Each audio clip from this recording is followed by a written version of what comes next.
اور اس کے علاوہ کچھ حروف جیسے کہ ہم پہلے کلاسز میں عرض کر چکے ہیں کہ کچھ حروف مخلوط کہلاتے ہیں، مکس حروف ہوتے ہیں۔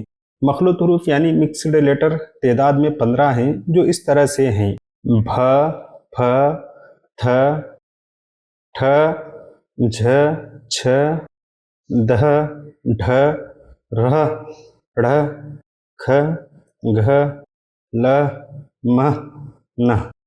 یہ اس طرح سے ان کو ہم لوگ کے ساتھ آواز ادا کریں گے۔ جیسے ہم لوگ بھوک ہوں گی، لفظ بھوک لکھنے کے لیے ہم لوگ اس طرح سے استعمال کریں گے: با دو چشمہ کا ہا، واو کاف، بھوک۔ اسی طرح سے دھوپ، دھوپ میں بھی دھ لکھیں گے، واو لکھیں گے، پ لکھیں گے۔ اس طرح مختلف الفاظ لکھے جاتے ہیں۔ جھاڑ، یہ تمام چیزیں جو ہے نا، اس میں ہم لوگ دو چشمے ہا استعمال کرتے ہیں، جس میں ہم لوگ مخلوط حروف استعمال کر لیتے ہیں۔ اسی طرح مخلوط حروف کے ساتھ ساتھ حروف علت بھی ہے، عام طور پہ جسے عربی میں حروف مد بھی کہا جاتا ہے۔ دوستو، نیچے لکھے گئے 3 حروف حروف علت کہلاتے ہیں، جو الفاظ کو حرکت یعنی مومنٹس دیتے ہیں۔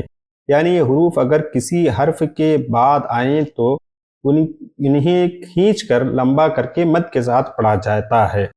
وہ 3 حروف علت یہ ہیں: الف، واو، یا۔ اس کو عربی میں حروف مد بھی کہا جاتا ہے، اردو میں حروف علت کہتے ہیں۔ یہ جہاں پہ آئیں گے تو کھینچا جائے گا۔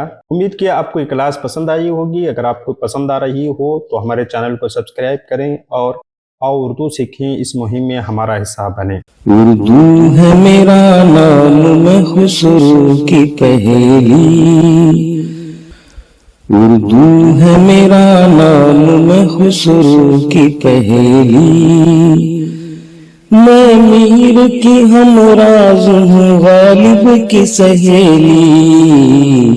اردو ہے میرا نام، میں خسرو کی پہیلی۔